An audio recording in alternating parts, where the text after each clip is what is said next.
Something is going to make Jim Derhog cry with emotion. His very first Trans Am win for the car owner, for that car, and for Jim Derhog. This season, with 2 races to go, Paul Gentilozzi can clinch the championship here. But he must not only beat Laguna Seca, he must also overcome the final pit stop race of the season and, second in the points, his own teammate, Johnny Miller. Only then can he reach for his 3rd cup.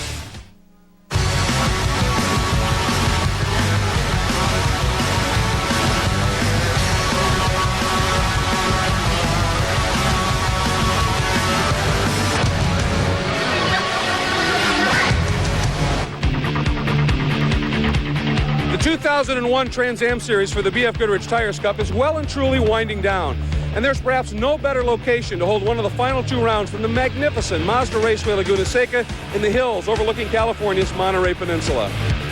Hi everybody, I'm Greg Kramer. I'm joined by 89 Trans Am champ Dorsey Schrader. Calvin Fish and Chris Neville will be joining us from the pits. Now, the leader in the points, Paul Gentilozzi, comes in with a shot at clinching here this weekend. And, Dorsey, you've been in these championship battles. Sure looks to me like Paul's trying to cover all of his bases. Well, Paul's taking this race very seriously, enough so that he's bought an insurance policy, that in the form of 2-time Trans Am champion Scott Pruitt. Now, Scott himself, his job's simple. Do anything it takes to get Paul his 3rd championship. And Dorsey, it certainly hasn't taken a lot of time for Scott Pruitt to show he is ready and willing and able to do exactly that. Now, the tale of any championship is always told in points. Take a look at the top 5 in points, and really it's the top 3 in points. Only those top 3 have a shot at it. Some of the machinations could get very complicated. To make it very simple, Gentilozzi has to worry about 2 numbers, 14 and 34. If he finishes 14th or better today, he eliminates Simo. If he finishes with 34 or more points over Johnny Miller, he leaves with a championship. So all he has to do is finish in front of Johnny, whether it's by 1 spot or by 10 spots, he leaves here as a champion. Now, he got some of the business done in qualifying. We're going to take you back, take a look at some of the highlights from qualifying. Much like Mid-Ohio, it all started with Tommy Archer. He's got new sponsorship from Control Concepts. It's lit this team up. He turned 2 laps quickly early, and they were very fast. But Paul, he's feeling the pressure. Paul was way down the qualifying grid, trying really hard, too hard, went off the racetrack, got into the gravel, and look at this guy, another guy trying way too hard. Brian Simo off and into the gravel trap. His hopes for a pole over. And believe it or not, that wasn't his worst moment of qualifying. Morris said, though, turned a great lap, jumped to 3rd. It held. The pole went to Archer. It held. Who was 2nd? Right here, Scott Pruitt. Not a lot of rust that needed to fall off of his pace here this weekend. He did a great job. Now, as I mentioned, Gentilozzi got some business taken care of with that point he got for qualifying in the Fast 5. Neither Miller nor Simo could do that. But that's got to be uncomfortably familiar territory for Paul Gentilozzi. And for more on that, let's go down to the front of the grid. Calvin Fish. Cal? Well, yes, indeed, Greg. With 2 races to go in last year's championship, Paul Gentilozzi had a very similar points lead. He decided to play it conservatively, and ultimately Brian Simo snuck in and stole that championship away from you, Paul. Different mindset this year? Totally different, Cal. We know what we do is race, and we got to do that good every weekend. We're going to try to win here today. We're going to be a little smart about the championship, but no coasting allowed. Now, you've added Scott Pruitt to the lineup here, running 3 cars. To some, they may feel it's a distraction to you, but you feel very confident about the team's ability to run 3 cars, Paul. Well, the Rocket Sports group is so great, Cal. We knew that we could put Scotty anywhere on the front row and he could win the race for us, and I didn't know if I might need a designated driver. Okay, we're going to move forward on the grid to Scott Pruitt. Now, he's certainly familiar with running with this team. They ran at the 24 Hours of Daytona in a Saleen S7. Didn't have the success they were looking for there, but he's had success in Rocket Sports cars before. Sits on the front row. Great performance. He won the 24-hour Le Mans with a Corvette team, so he's had success in sedans this year. We're going to try and catch a word with him. Scott's got to be tough being thrown into the championship battle in the last couple of races. Actually, it's not at all. I'm here to help out the team and see what happens. Jaguar, Rocket Sports, they give me a good car, and they're looking for me to just go out for the win. I mean, Paul's got his hands full back there, and we'll see what we can come up with. Well, it's going to be a lot of fun to watch, so let's get upstairs to Greg and Dorsey.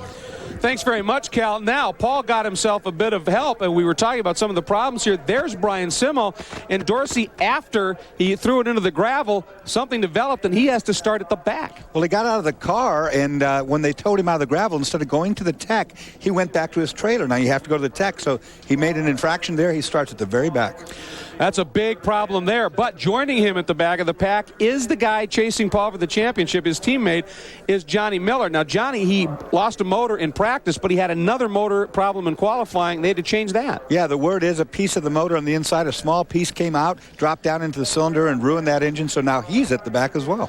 So that's a big gift for Gentilozzi in some degree, but the guy who's not worried about this championship, Cal, is up front on the pole. He is, Greg. He had success at Portland with a win there, was a factor at Mid-Ohio, and this Sinjo Racing team have certainly shown a lot of potential this year. And Tommy, you're out of the hunt for the championship. I'm sure race wins are more important to you right now. Yeah, you know, this team has been working hard all year, and winning at Portland was great, and I've always loved Laguna, came here. I think this car's going to do real well today, and I'd like to say hello to my wife, Jacqueline, the kids at home, and Cindy's grandma, Helen. Happy birthday. Tell us about the injury, Tommy. You got a cracked rib, and this racetrack is pretty punishing, particularly through those tough right-hand turns and coming down through the hill through the corkscrew. Well, it's the compression we're getting coming down through those turns that's kind of killing me on my lower left rib that's broken. And, you know, the only thing we can do is just keep on going. And, you know, it's only an hour and a half of 24 hours, and I figure that, hey, yeah, if it was easy, everybody'd be doing it. Well, he's hopeful he can make it to the finish, and he's also hopeful at the right front tire he's running here. They went soft on the compounds. Will it last 125 miles, guys? Yeah, you know what Archer was worried about at Portland, that he had, to the point he had a co-driver standing by, and Lazaro never got close to that car. Archer took it to the win, and he's going to stay in it, and he's going to be very fast. Well, there's no pain that running in the front doesn't diminish. I tell you that. Yeah, if you're up in the front, you see all those guys behind you, you don't feel anything but happy. Yeah, and we've had 9 races this year in the championship, and 7 of them have been won by the pole sitter. So Archer looking fairly well placed. Interesting little historical note here. The first winner here in Trans Am at Laguna was Mark Donahue in '69 driving a Camaro. Last winner last year, Kenny Wilden in a Camaro. And no driver in today's field has ever won a Trans Am race here. We'll be right back.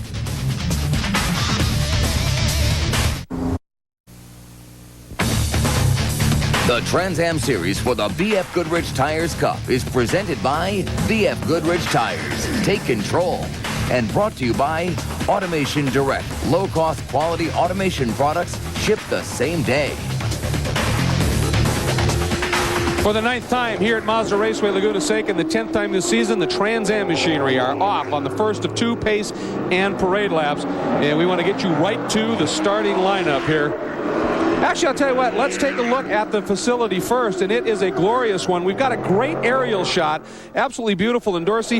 It's a beautiful setting, but it doesn't really give you a feel for the hills. There's nothing like running up and down the side of that mountain right there at well over 100 miles per hour. It doesn't show on the camera, but it's exhilarating. Now, that climb starts over there in the turn 4 area, and it goes up through turn 5, 6, 7 to the infamous corkscrew. That's where it falls off the face of the whole planet, and you go plummeting down through Rainy Curve 10 there and into 11, the tightest hairpin onto the course, onto the front straightaway. Now, it's a very wide racetrack, a lot of passing opportunity, very fast. Very fast, and as we've seen in the past, just really produces some unbelievable action here. Should be a lot of fun. Now we'll bring you to that starting lineup, and we've alluded to some of it already. There is Tommy Archer, his 2nd pole of the season on the inside of the front row, joined by the 2-time former champ Scott Pruitt. Boy, very impressive in his speed early. 2nd row is going to feature Boris Said. As we mentioned, he had a win already this season at Sebring. He was 2nd here last year. Good momentum there. And Lou Gelati, boy, what a great qualifying effort. In the 3rd row, going to move the inside of row 3. It is Paul Gentilozzi, your points leader, and he gets that bonus point. That's huge. And the guy who just clinched the Rookie of the Year with a 2nd place finish in Mid-Ohio, Justin Bell. Then we go to row 4. Mike Lewis, talk about momentum, got his first win 2 races ago at Road America. And Ross Thompson, 2nd in the '98 Rookie of the Year standings, back with Huffaker Engineering, also back. Great story there. Row 5, Tommy Dreese, last year's most improved driver, and of course he had a win at Long Beach last year. And Stu Hayner, back in the Panos Esperani here, fills out the top 10 of the field. Now, as we take you back through the rest of the pack, it's a couple of drivers there to take note of. One of them is Leighton Reese. You're going to see his effort there as he joins Randy Ruhlman. Leighton, just problems, huge in qualifying after a 4th in Mid-Ohio here. Row 7, Simon Gregg and Steve Pelkey. Row number 8 coming at you, Kerry Alexander, Dan Miller, 2nd in Rookie of the Year. Don Sack and Jim Matthews make up row 9. We go to row 10. It's Bob Ruhlman and Paul Fix. He's 3rd in Rookie of the Year. And Mike Davis and Claudio Burton did not have any time in the qualifying session. Then at the very back, we mentioned Brian Simo and Johnny Miller. And boy, those 2 guys being back there, Paul's looking looking so strong in this championship, Dorsey. Boy, you're going to see racing from the front to the back as you ride right there with Johnny Miller. He's at the back of the pack. He's not going to stay there. No, he's going to be coming forward like gangbusters in that Automation Direct Eaton Cutler hammer machine. We're also going to be riding on board with Kerry Alexander. He'll be starting in the 15th spot. The Wicks Lumber Trilithic Panos Esperani. He's given us some great looks all season long. And interestingly, way at the back, as we mentioned, number 88, Brian Simo, the Tommy Bahama machine, the Mangusta, starting 23rd. He, too, we would expect to be coming up quickly. Now, Mid-Ohio was really the downside of an otherwise semi-lackluster season. He did win at Sears Point, but it all went wrong here. Look at the start at Mid-Ohio. There's John Bockham. He's way off in the grass. And they thought it was Brian Simo. Bockham goes shooting by right there. His car, number 86, and it's yellow. Some confusion. Well, that looks almost like an 88, but there is the 88. He got the stop-and-go penalty. He didn't deserve it, and it really, really hurt his championship. Now, he'd only qualified 10th. He was struggling anyway. The Trans Am Series apologized profusely, but there just wasn't much they could do about it at that point. So Brian Simo is struggling a little bit. Here's our race analysis. 56 laps, and it is a mandatory pit stop event, so it's up to 125 miles in length. You have to take on a minimum of 6 gallons of fuel. Every car's got to stop for 6. They'll check that. Pit lane speed limit is 45 miles per hour, and it's a long pit lane, and that feels really slow when you drive. And Calvin Fish, those extra 25 miles seem to have a lot of people scratching their heads regarding tires. Well, there's big strategy going to play out here this afternoon. BF Goodrich offered 2 tire options. The soft option, which is the 200 compound, the hard option, the 75s. Most of the field went soft, particularly pole sitter Tommy Archer. He's concerned about the right front. The Rocket Sports cars, all 3 are on the hards. The 75s all the way around. But Gilotti, Davison said, concerned about traction at the end. Soft on the front, hard in the rear. Lewis soft on the left side, hard on the right. It's a real gamble out there this afternoon. And strategy is going to be the key with the pit stops as well for fuel, Chris Neville.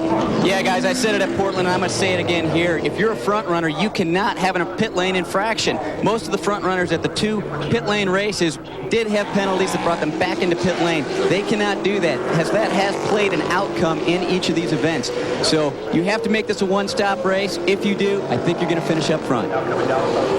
Well, we've certainly seen that very scenario play out. By the way, there have been 6 different winners in the 9 races this year, so some great equality, if you will, between drivers, and some different marks we've seen up in the hunt in practice and qualifying. But it's been Jaguars. They clinched that manufacturer's championship, Dorsey, with a strong showing this year. You know, that tire issue shows everybody is guessing on what to do. And what I would be really afraid of is Rocket Sports cars. They're not only really fast, but they're on the very hard tires. They could be very strong right to the end. Here we go. See some brake lights as Tommy Archer slowing them up a little bit. Coming up, looking for the green to get the race underway. And it flies. We are underway with the second to the last round of the championship. Oh, trouble, but Justin Bell just got... Oh, and behind him, that is, I think, Alexanderov. Don Sack involved. That's maybe Paul Fix, the red Mustang on the right. So it looked like everybody checked up with that incident you were talking about, and then everything went off, and that is... It's Kerry Alexander on board, and you're seeing the underneath of a car that he's stuffed under right there. That's what that looks like up against the wall there. That all is a reaction probably to what was going on with Justin Bell getting tagged in the 40 car. So we immediately end up with a full course yellow here, and we told you this racetrack always creates something, and there's Paul Fix trying to get that Mustang going again. Doesn't look, Dorsey, like he really got into anything, and if he did, not hard, but he stalled it. Actually, I think Paul Fix might have had a sympathy spin with nowhere to go, just put it around backwards. I think you're right. At least on this angle, it doesn't look like he's got a cone under the front tire there, but that'll fall out if it gets it going. Well, Dorsey, let's go back, take a look at what happened. It's coming right down into the Andretti hairpin after the green. Look at the orange car. That's the 40. It's going to get hit right here. That was Mike Lewis got in the back of him. But now look behind, stack up. Oh, and Alexander all out of control. He might have got hit by Paul Fix. I'm not sure, because I see Fix up there in that same proximity. But boy, that's where it all goes bad right there. Well, yeah, it did it too. It looked like everybody just checked up. That was also Steve Pelkey, the number 45K manufacturing machine, that got squirrely. Ross Thompson involved in the Huffaker Engineering Jag. I mean, everybody gotten squirreled up here. But there's Alexander. There's the good news. He's peeling the helmet off and chatting with the SCCA rescue team and the like. He looks fine. He did the right thing. Just waited until everybody went by him and got under the control of the yellow. That looks like Don Sack right there. Don Sack, you see him.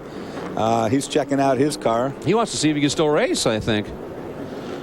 So that's pretty interesting. Now, we mentioned that Kerry Alexander is one of our onboard machines. So, Dorsey, let's go back and take a look at it from his perspective. Well, watch. It's going to happen up over past this bridge, and something happens to Kerry. Maybe he got tagged. I heard him say right there to the corner worker that somebody turned him. We'll see if he does. Now they're breaking in front of. See, something happened right there.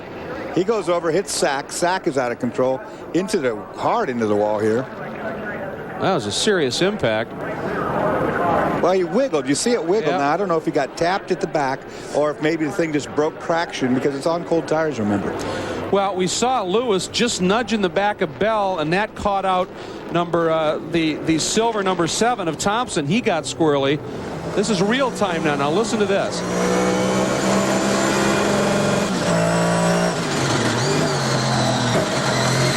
Well, two things I hear right away. He's on the rev limiter in 3rd gear, and then also on 2nd gear he goes up to 3rd gear and it broke the wheels loose. I think that was the wiggle. I heard the engine go and that means that the rear wheels were losing traction. The car moved at the same time, and that's I think what caused that 2nd wreck. So we continue under a full course caution here at Mazda Raceway Laguna Seca, and it's very early into this one, so we'll get them all reined in and we'll come back and hopefully have the start for you in just a couple.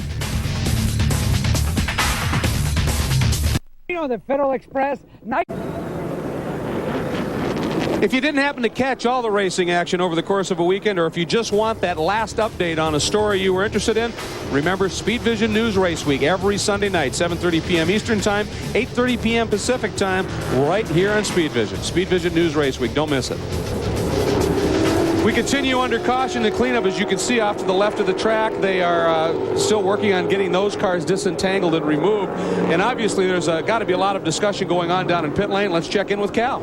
Well, just a quick update on some strategy that will play out here shortly. Randy Ruhlman and Dan Miller flat spotted their tires in qualifying. Now, the rules allow you to change one only. Otherwise, you go back to the back of the pack. They decided to just change one tire. They're going to probably come in after about 6 or 7 laps once they can get the fuel load into the car and then top up and change the other tire. Also, Lou Gilotti is very concerned about traction at the end of this race. He's gone hard on the rear compound. He's also going to put 11 gallons in the tank. You have to put a minimum of 6 up to 11. He's going to put 11 gallons in. Hopefully he put a bit of weight on the rear end of that car, give him some traction at the end, so he'll probably stop a little bit later in the going. But let's get it down to Chris Neville with more on the new car in the field here today. Yeah, I'm here with Joe Huffaker, who was the mastermind behind Brian Simo's championship run last year. And Joe, the rumors were you were hanging out on the beach drinking pina coladas, and I think that's farthest from the truth, isn't it? I don't think so. But it's good to be back, and to have a Huffaker Jaguar back here is it's quite a tribute to these guys who've been working so hard. But last time we were here, Chris, it was 1976, 25 years ago, when we had a match race against Bob Tullius with our silver Jag, and we beat him. So looking forward to good things here. That's great. And you guys still are building chassis, and you're still working on the motor program. Yeah, we never stopped. You know, there's rumors out there, but you know what? That just makes you tougher as you know, things change. We're going to be back. We'll be back next year in a big way. Sounds like fun. You guys going to be back in 2002 with Ross Thompson, a hot young shoe from who's been playing around in NASCAR? Maybe. We never know. You know, right now we're just testing a new car out, and there's no laps on it, but that's what we're doing here. We're going to set up a program for someone next year. Looks like things are going good. Good luck today. Thanks, Chris. Well, the 7 car right there, Chris, if you can hear me, the 7 car has got a hole in the headlight bucket where the headlight's supposed to be on the right front. So he had contact at the start of that race. Well, speaking of contact, let's go back to that starting incident, and we're going to go on board with a couple of different looks at it here. Watch this one. Now, this is the high camera. This is what we saw, and you can see the contact, and right there maybe is where the 7 Jag got tagged, but there's the incident behind him, and it was all a checkup incident. But, of course, Miller and Simo are screaming through all of that, and Simo got through it first. Let's watch it from his perspective. This is out of the final corner. Here's the wheel spin. Oh, somebody's leaking water. Or fluid, big time. Here it goes. Well, now I'm kind of wondering if that water played into that thing. Yeah. Now we're on board with Miller. Same look. 1 spot behind Simo.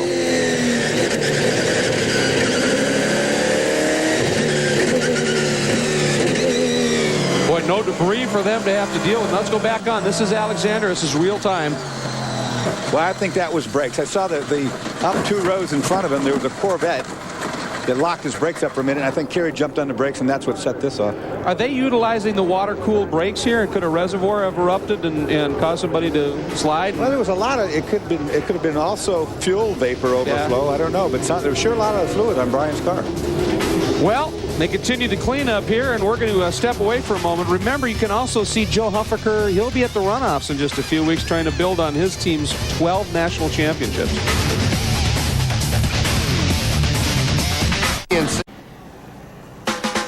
Paul Gentilozzi might seem a little casual standing next to that B.F. Goodrich Tires Cup, but then again, he already has 2 of them.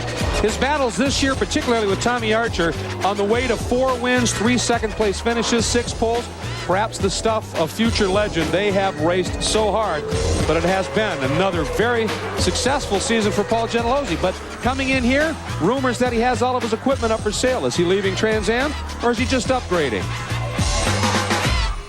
I can't imagine what else I do. I mean, our deal's not 100% done for both Johnny and I, but Trans Am's the place to race. I don't know where else I would go. And Dorsey, he has had such an incredible career here. He's got every race he starts, he breaks his own record for career starts. And now he owns top 3 finishes, top 5 finishes, top 10 finishes. He loves Trans Am. And I should say, it's not unusual for him to put everything for sale at the end of the year. He does it every year. He takes this as a business, and he will sell these cars off, and he will build new cars if he comes back next year. They have to get new bodies anyway, so that body style will be obsolete for next year. And, of course, he says, let's sell while the market's hot. This is a good time to do it. We'll upgrade as we need to. So, and again, with the problems of those guys behind him, he's looking so good for that 3rd championship today. Let's take a look at his 2001 season. Of course, he comes in here leading in the driver's points, shot at clinching it. He's already, his team has clinched the championship for Jaguar, the manufacturer's championship. They've clinched the chassis constructors championship for Rocket Sports, who builds the chassis for those cars. And as I said, this season, he's broken Kendall's record for all-time podium finishes, now with 55. Of course, Kendall not here to defend his title, so... But it's an amazing story, Paul Gentilozzi. 172 starts, I believe. That's a lot of races in Trans Am. There is Don Sack. Obviously, that car not well enough to continue, and you can see he did have pretty good damage to that left rear tire where he and Alexander initially got together. Well, poor Don was just a recipient of being in the wrong place at the proverbial right time as he got tagged. Don was once again carrying a picture on the hood of his car. Amber Garcia, who's been missing since 1988 when she was only 7, hoping to get some exposure and maybe have the same success that they had in Detroit in his World Challenge program when young Tori Wollinger's picture was noticed, but she's now been reunited with her dad. So Don Sack doing an awful lot for humanity, not just look for racing. Look at the look by Boris. And Pruitt having none of it. He was right in front of him. Bruce was, he was drifting over, but look at Boris again. Thought about it for a second into Andretti hairpin, but tucked right back in behind, and there's Gelati right there. Look at Boris now starting to get up underneath Pruitt. Scotty's got a lot of closed wheel under his belt. Believe me, you know, with all the NASCAR experience, his Trans Am experience, he's not going to give up anything to Boris. Leaving what they call turn 3 here, heading up into a fairly quick turn 4, and then they get to turn 5 and the very steep run up the hill. Momentum so crucial. Here they come now into 5, and this is where they start the climb. Tires are still cold, haven't really even made a real hot lap yet. Oh, look at the move by Boris. Oh, Archer spins. Archer loops it. That's why suddenly Pruitt must have checked up. Boris goes through. Look at Justin Bell. Bell is now 2nd. Wow, what a turn of events that was. Our leader spins and stacks the whole field up. And now there is Gelati with Mr. Gentilozzi right behind him. What an event. Look at Ross Thompson. He's trying to get by Boris because Boris really got bottled up in that exchange. Well, I was just saying, cold tires. They haven't had a full lap, and there it was as Archer. And that runs wide. Boris didn't make the corner. He's got damage to the left front, of course, in that contact, and he may have broken something. Let's go back, see if we can find out what may have happened over in that incident in turn 5. Boris really got hurt in this. Watch. Well, he goes to the inside right there. Pruitt's got to check up. I don't think they've hit, but they're going to hit right here. Yeah, he just made contact with the Archer car, too. So I think he got Pruitt on the right. He got Archer on the left side. And look, it's not over yet. He's still getting tagged. So there's Set heading down into the pits. And he's definitely got some damage to the left front corner. But I almost think, I don't know, you were some serious contact. He's heading right toward Calvin. Calvin, can you see what the problem might be? Yeah, there's a lot of damage here to the left front fender. I thought the team may take advantage here and put the fuel in and then do the tire. That is allowed under the rules, but maybe they don't have enough room in the tank yet to get his 6 gallons in, so they're tearing away the loose bodywork there. They don't want to cut down a tire, so they're doing the change to the left front. Green flag, they're just trying to keep him on the lead lap and hoping things come back in their direction. Oh, there's damage here, guys. There's more than just a tire problem. He must have broken the suspension piece here because the crew member cannot get the tire on without it flopping around here. So there's some major damage to the left front. Looks like he might have broken a control arm or something on the left front. And he gets the signal here to pull it off. And we understand there's big smoke from Gentilozzi on track, Greg. There is, Caller, and it wasn't braking. He's smoking terribly from the right. Looks like the right rear now. I don't know if that's a tire going down, body rub, or something more. No, it's not. That's a hub axle. That's an axle seal on the right rear, and that is not catastrophic, believe it or not. He's blown the seal out of the end. It's dumping fluid. Now, whether they'll black flag him for that, I don't know. But I've seen these cars, these Trans Am cars, run an entire race doing just that until they run out of oil. That's the only thing he's got to worry about. But it is definitely there. You see it every time he turns left. Looks like it's a top fuel car burning out. Now, when he goes right, it tends to stop as it does down the straight, so it's all under that loading. It just starts pumping out through the seal right now. Boy, I tell you what, Ross Thompson's going to have a face full of oil, and he's not going to like that. Right there. Every time he turns to the left, it loads the right side of the axle, and it dumps the grease right out of the hole where that seal normally goes, and those are just screw-in seals. Right now, he's just got his mirrors full of number 7, Thompson. And Thompson's got his mirrors full of his oil. He's got his face full of it.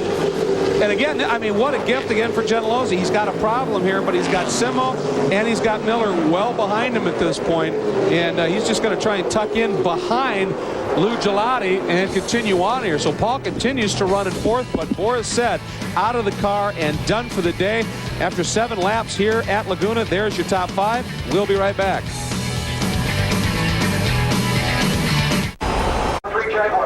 Welcome back to Laguna Seca. Drama here for championship leader Paul Gentilozzi. You see the fluid there in the right rear wheel, and the crew are going to work on the right rear corner of the car. He obviously had contact with Boris Said out on the racetrack. We're going to try and get a word here with Paul and see what happened.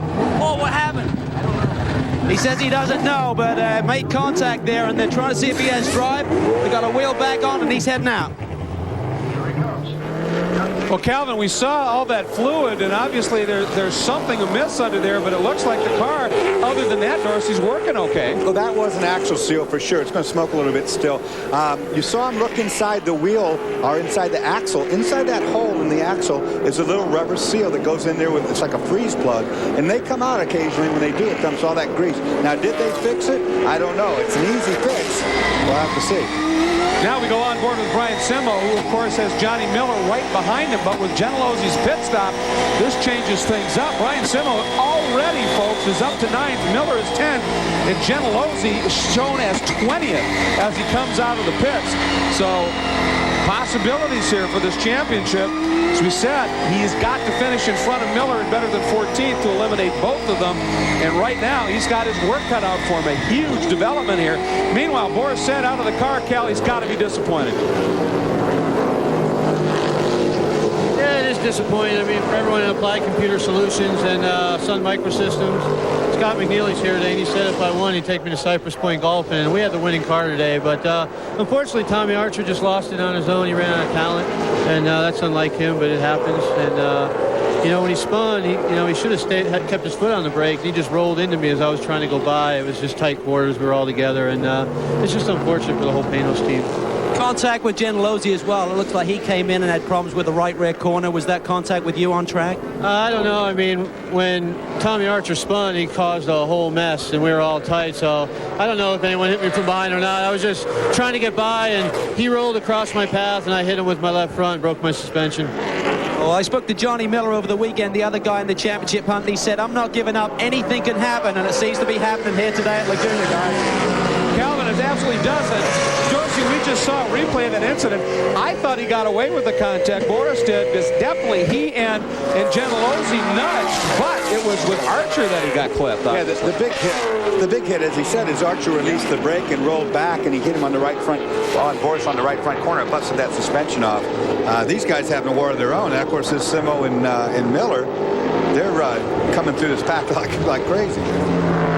Well, but you almost wonder if it was that little contact between Set and Gentilozzi that maybe torqued the rear axle on that car, popped that seal out. So it could have been a huge chain reaction situation here. There is Simo, Miller right behind him. That's 9th and 10th. Reese right in front of them. Leighton, boy, did he struggle in qualifying, but the car looks to be working much better now, and he's up to 8th. And he had a great run at Mid-Ohio. You know he and that car is quick when it's working.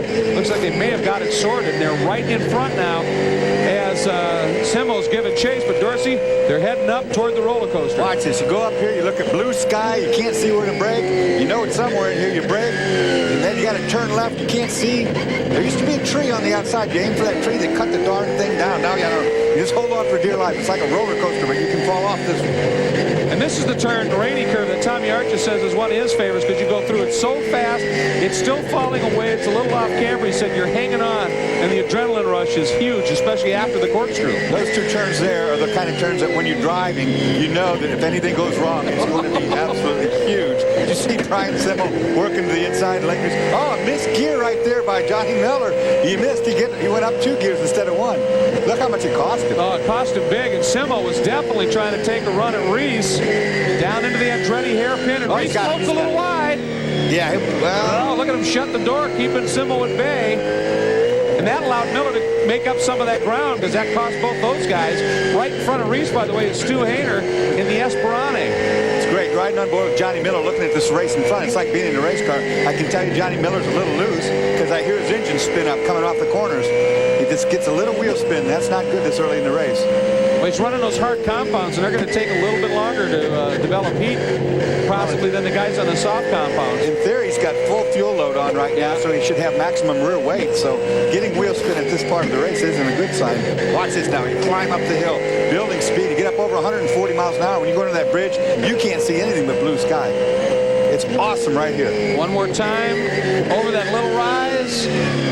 Make the left-hand turn and the plummet toward the sea here at Laguna Seca, one of the great tracks of all time. The Rocket Sports pit, they're preparing to do work if they need to. They're hoping they don't. Pruitt, your leader in Trans Am.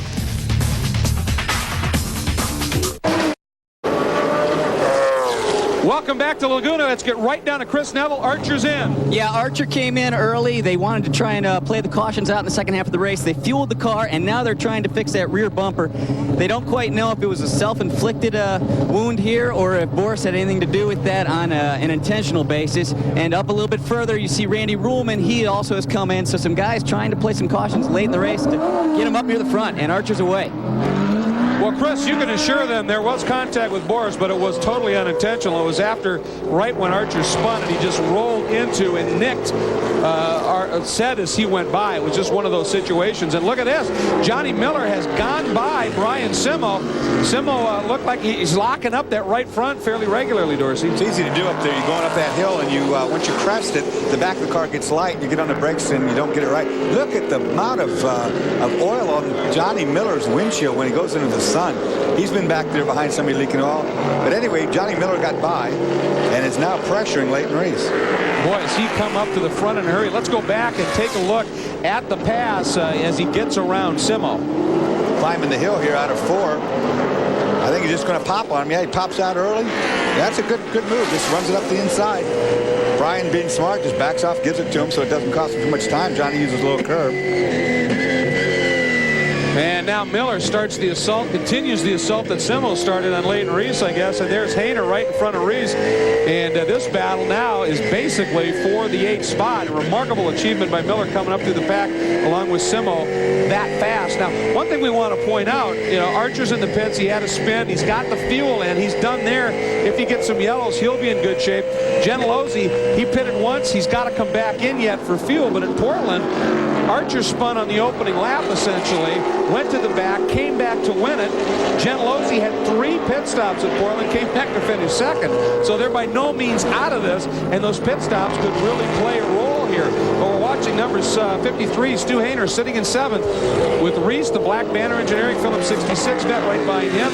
then Miller, the Eden Cutler Hammer Automation Direct Jag, then the Tommy Bahama Angusta, and smoke in front of him. I think it's Michael Lewis. I'm not sure. There it is, the 12 car. He's smoking now pretty heavily. I saw it two turns ago. I saw smoke. I didn't know what it was. We'll have to look at this. But there it is. Yes, that axle seal. Another axle seal. Left rear this time. And he's ducking into the pits immediately. So the Amerisweets Jag of Lewis looks like he's suffering just a different side of the car. Same problem perhaps as Gentilozzi. And at the time, of course, he was running up in the top 5. Well, he'll come in now, and like I say, this is a pretty simple fix to pop that axle seal back in and put a new one in, and then he'll probably go ahead and do fuel too. I see Calvin has arrived. Calvin? Well, Michael Lewis, winner at Road America, is into the pit lane, and the crew are trying to look underneath the car, see what's wrong with this left rear corner. And I'm surprised that some of these guys, when they're having trouble, aren't trying to get the fuel and get that out of the way. But anyway, they're trying to decipher what the problem here is in the left rear corner of the car. A lot of smoke coming out, and Mike's got the window net down. I'm not sure if his day is done or not. We'll try and get a quick word in here with him, try not to get in the way of the guys going to work here. Mike, you're up to 5th. What happened, mate? I don't know, something like going to the rear, I guess. It's a shame. Just cruising around, waiting for the race to string out a bit. So, I don't know. It's a real blow to the championship or our position, but we'll just have to go to Houston. Sweets team are going to work. They're taking a close look, seeing if they can get a fix done and get him back on track, guys. Well, Calvin, you brought up a very good point, because with these pit stops, it isn't just the time sitting stationary in the pits. There's a speed limit there, and that pit lane's long.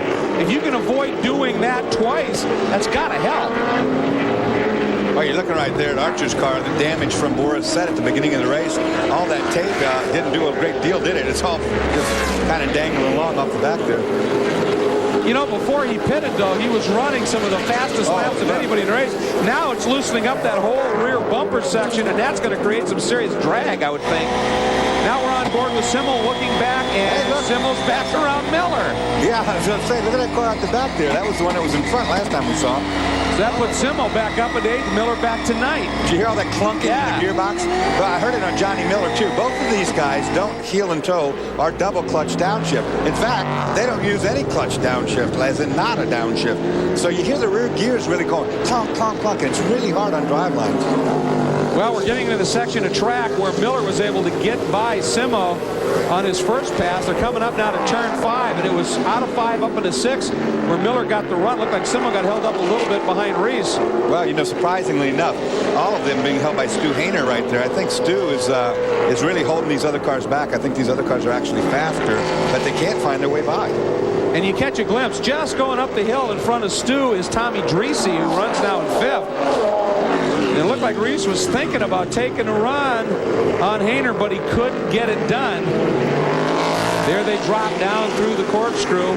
That is your battle for 6th, 7th, 8th, and 9th. Miller sits in the 9th spot right now. There's Simmel right in front, down through the rainy curve.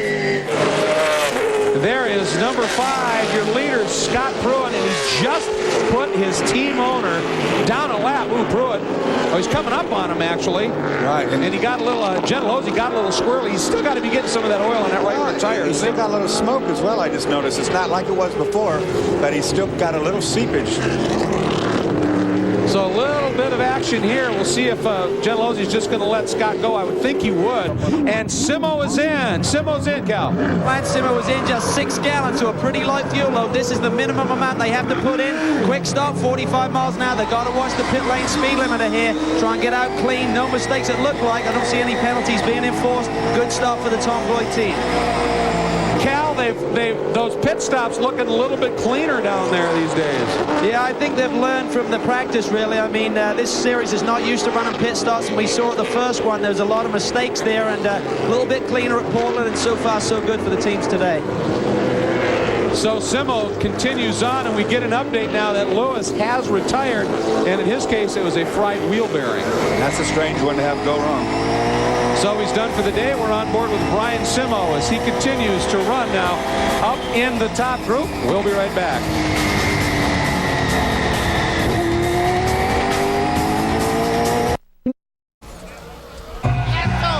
By most measures, Brian Simo's been in the midst of a pretty decent year. He had a win at Sears Point He was 5th in a good scrap at Long Beach, and he actually came into Mid-Ohio 2nd in the points championship. Then he had some problems. Things started to go out for him, but still 3rd in the points championship coming in to this round here. There's a look at that stop and go at Mid-Ohio. But for a defending series champion, for Brian Simmel, this hasn't been the best of years. It's nice when some years end. This has been one of my more difficult years personally, and I think that just will really look for a chance to really evaluate this season and find out where I can make gains in the off season to maybe get a little bit better focus about working with the car and the driver a little better and really get my head screwed on straight for next year. Going to break, I said he was up in the lead group. Of course, he had just stopped in the pit, so he's trying to get back to that lead group. But Brian Simmel, the strategy is he sits in 10th already, up from the 13th. He came out of the pits and might just play off having the fuel in the car. Nobody else has. But we understand now that Paul Gentilozzi is down in the pits. And Dorsey, this looks like a fairly intense repair now on that right rear corner. Actually, let's go down to Calvin. Well, they took an opportunity, Greg, to put in their fuel load. Now, all the Rocket Sports guys are putting in 10 gallons, so they had to burn that off first before they could bring Paul in, and now they're trying to make the fix to the right rear corner. They're going to have to change the spindle area there. The seal and everything has gone. They're concerned about the amount of fluid that they've lost there. They don't want to burn the car down completely, and hopefully they can get a handful of points here. Certainly try and salvage something from this race. It's certainly not gone in the direction that the Rocket Sports team were anticipating. I'm going to try and get a quick word here with Paul. Paul, it seems like anything can happen in these championships, mate. I just don't believe it, Cal. Of all the things to happen, this hasn't happened to us in 10 years. I don't know what to make of it. We're just going to keep going. Okay, they're going to hang in there, and as I said, just try and get back on track and hopefully salvage something from today. Well, you can just hear it in his voice, and after what happened to him last year, Dorsey, almost identical circumstances, big points lead, 2 to go, and it fell apart on him, and he's got to be having that thought going through his mind. It was a tough one, and I talked about what happened to him last year. It was just tough. Like I said, he came in, he looked so strong after a great season, and then with 2 to go in Las Vegas, look at this, huge slide after contact. I mean, the nose of the car absolutely decimated. He got nothing from that race, but he still looked like he had the championship pretty well sewn up with a 16-point lead going into San Diego. Right there in the top 5 in qualifying, looked good, and a mechanical problem and another bizarre one took him out. Yeah, it's amazing. And of course, coming into this race, all he really needed to do was finish in front of Johnny Miller. And with him starting up there in 4th position, Miller is already dead last. You think no problem. Then look what happens. A seal like this or something goes wrong, and there he sits. That says it all. That look right there says it completely. I can't believe it might be happening again. Lou Gelati, who of course was up into the top 3. Gelati is in, and it is straight fuel. He is taking the fuel on, so he'll be the second one to take fuel. Simmel, of course, did the first one, and that will be paying off in track position later in the race when everybody makes their stop. And Gelati, remember, he wanted to run as long as he could to keep as much fuel in that car. They took on, what was it? He said a full 11 gallons was the report. So that car, he wants to keep as much weight on those rear tires as possible throughout the race. Now you heard that the Rocket Sport guys are all going to take 10. So there's Pruitt. Justin Bell not that far behind in 2nd place. Well, I've been watching now. Scott Pruitt, his last lap, folks, just turned the first sub-130 lap. He went at 1 minute 29.7, but Justin Bell at a 130 flat almost. So Justin's responding. By the way, Pruitt is the 9th different driver to lead this season. And as you take a look there at Justin Bell, that Justin Bell GT Motorsports Experience Corvette from Jim Durhag's team. And remember, he's 2nd here. Remember what happened? He comes for the he's coming in. Justin Bell, if he could win with this car, of course, would give Jim Durhag his 2nd win in his career and the 2nd at this racetrack. He pulls in and stops. Looks routine so far. There's the fuel dump. It's going to be fuel only. Let's go down to Chris. Yeah, guys, I'm down here in Justin Bell's pit. It's going to be a routine stop. He's running 2nd. Things have been going fine. They were just planning on following Scott Pruitt around until he slowed down to try and not lap Paul Gentilozzi, and they were going to try and take it. And Jim Durhag says he's just going to let him do whatever he needs to now. The car's working great, and they're going for it. And you notice some of the other guys that have stopped, when they've left the pits, there have been bobbles and almost near stalls. Justin, a World GT2 championship in the FIA Series, a Le Mans winner. He ran the Corvettes last year. No such problems. He gets out of the pits clean, but Gentilozzi he's just in trouble.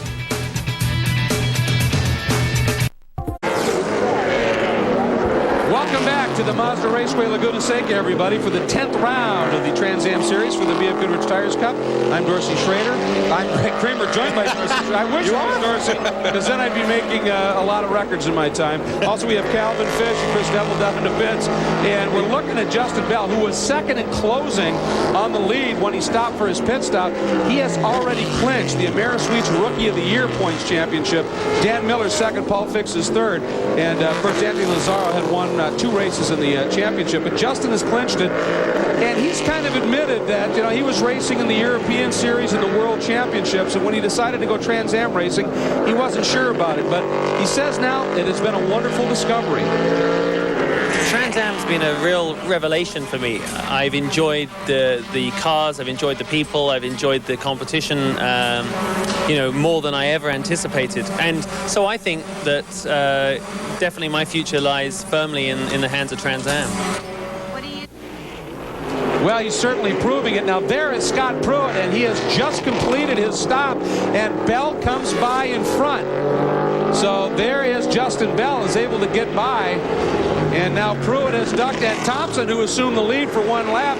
Probably the 10th different leader in the season now. He is going to duck into the pits for his stop. And that's what 45 miles an hour looks like, real slow. Just completed the stop. Dreese now on point. Boy, Tom, you're right. And that's what we were talking about. The amount of time in the pits is not just when you're stationary getting your fuel or whatever. It's those runs down the pits. And I can't understand why some of these people, unless they just hadn't burned off enough to put the mandatory minimum of 6 gallons in. But Tommy Dreese, remember, most improved driver last year, Rookie of the Year 2 years ago, got that win at Long Beach last year. Results have been a little tougher to come by for him this season, but nonetheless, Dreese showing at this race, Dorsey, that he's hooked up. The team's found something. Well, what little strategy these guys can play, some of it has to do with how much fuel they take on. As Tommy comes to the pits right now, some guys taking on 6, that's the minimum, but you can take on 10, 12, whatever you want. So there's some different strategies, and Brian Simo, of course, was the first one in. And look who follows him in. Right behind him is Johnny Miller. So Miller has decided it's time to get his stop done. Now, this is interesting, Dorsey. You talked about it. Simo came in early. Everybody in front of him is now pitting and doing it under green. This could be a godsend for Simo, but let's go down to Cal. Well, the crew weren't really on the ball here. They lost a couple of seconds there as Johnny pulled into his pit stall, getting that dump can over the wall. And these dump cans will hold up to 11 gallons. Minimum is 6. Dreese is back out, kept the lead ahead of Johnny Miller here. So 10 gallons on all the Rocket Sports cars, but there seems to be a problem. This is not going in as it should do, and they have to have a completely dry dump can. Otherwise, they will be penalized for this. So we're going to check this out and see if he's completely empty. To me, it looked like there was a little bit left in that can. You can see now the steward is shaking it, and I think there may be a concern. It didn't look like the fuel was going into Johnny Miller's car. Yeah, it almost looked like there may have been a problem with that release mechanism. And Dorsey, at the end of that, it's like a spring-loaded coupler, isn't it? See right there, the guy shaking his head like he's saying, no, you got fuel in that can. Now, it is a spring-loaded coupler, and if there's any left, the penalty that would be paid was that he'd have to go back in there, and he'd have to do a second pit stop. Now, the way that thing works, you dump that deal in there, and the vent, that fuel vent we talked about in the tech tip, is supposed to let all that gas get in. Now, there's a check ball in the middle of that. If that check ball holds up, it won't allow the fuel in either. So we'll have to see what happens with that. Right there's the can, and the question is, look at that, they're looking at it. Looks like they're trying to look at it. Now, will that hold 11 gallons, right? They only have to get 6 in. So if it isn't empty, I mean, is that going to be okay? Let's check in with Calvin. Calvin, what's going on? Well, actually, Greg, they hold up to 11 gallons, but the teams have to predetermine how much they're going to put in. 6 is minimum, 11 is all this dump can will hold, but you've got to have it empty. So before the race even starts, you have to tell the series how many gallons are going in. You can't change your mind. So if this doesn't go in, it should mean that he's going to have to come in and do another pit stop and put the remainder of this dump can in or get some kind of penalty. Unbelievable development here, and again, it looked like the release mechanism is the problem, and boy, are they chatting it up down in that pit lane. Justin Bell, as a result, assumes the race lead. A great stop for Justin makes him the 11th different leader in the championship this year. Pruitt is second, and Lou Gelati is third. Guess who's fourth? Brian Simo. So the strategy is starting to play out. But up front, Justin Bell enjoying the lead. He has shown such great pace. There's the remainder of the top 5, and they're going to show you the remainder of the top 10. We'll be back.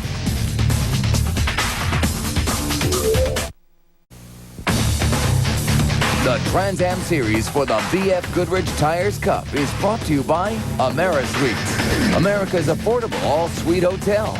Don't downsize, Amerisize. Welcome back, and there's a great shot. That's the exit of the corkscrew. There goes Lou Gelati, Brian Simo screaming through in that area of the track. There is your race leader, number 40, Justin Bell, and we are going full course caution.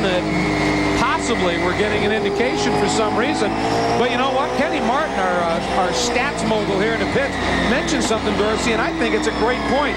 If Johnny hadn't followed Justin in and stayed out one more lap, he'd have gone through, got credited with leading a lap, and that's a point. He would have got a point, and maybe also he would have been able to use all the fuel that he was supposed to take on. I thought for sure you were going to tell me you were Kenny Martin. No, I checked her about that during the break before I went there. We are full course, and apparently there's a car off somewhere, and we're going to check into that for you, but we are full course right now, and that's a huge blow to Justin because he had almost 9 seconds in hand over Pruitt, and that's all going to go away. But boy, is it going to be a very interesting race here once we get going once again as we're on board with Simo. But we're getting a report now, and Calvin, can you help us out on this? What is the status in terms of Miller and a possible pit stop? Well, just clarification, Greg. Yes, whatever you predetermine is the amount of fuel load you want to add to the car. All of it has to go into the car. So there was some left in the dump can, as we saw. They've got to bring him back in, and it has to be under green flag racing. So they can't take advantage of this caution period to bring Johnny in right now.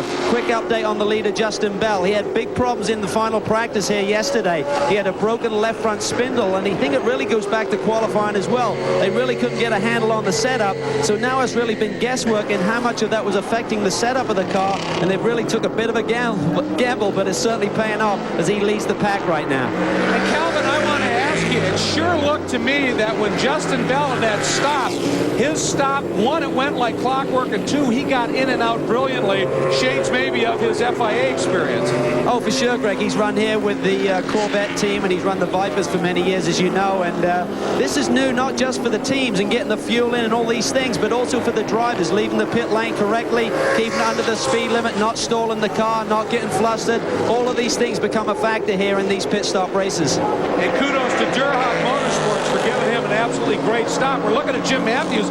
Earlier we saw he had a flat, I think it was right front tire, and it was chewing up the body. It looks like it's done more than that. Well, he's got the caution. They pulled him out is what's happened. You see it's completely shredded there. They pulled that car out of the gravel trap. He's trying to make it back to the pits to get fixed, but in the meantime, he's going to leave a lot of debris. As you see, stones falling out. Soon the tire will start shredding, and that's a mess. That's a tough break for Jim Matthews' rookie season in Trans Am. We've been talking a lot, by the way, about what's been unfolding in the pits and some of the strategy and technical infractions, but at the most recent race for the series that had a pit stop, we saw some pit fires, and it wasn't real serious, but there was an easy solution, and as Dorsey tells us in the tech tip, they opted for it.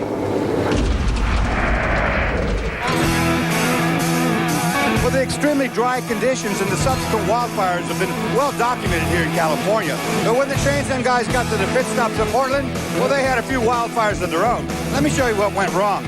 The fuel vent system coming out of the fuel tank used to come around and go here, and the gasoline would run out under the car, ignite off the hot brake rotor. So they've made a wholesale change. All the Trans Am cars now vent all the way through and come out here at the back of the car at the rear panel.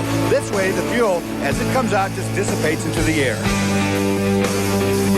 And Dorsey, that makes it a much safer pit lane, and however, we've seen it hasn't necessarily made it a less complicated pit lane. Those refueling bottles seemingly problems, maybe pressure related with some of the equipment, and it's keeping the guys awful busy down in the pits. We continue under the full course caution for Jim Matthews as he continues to try and limp around to the pack. We will step away. Here is your current top 10.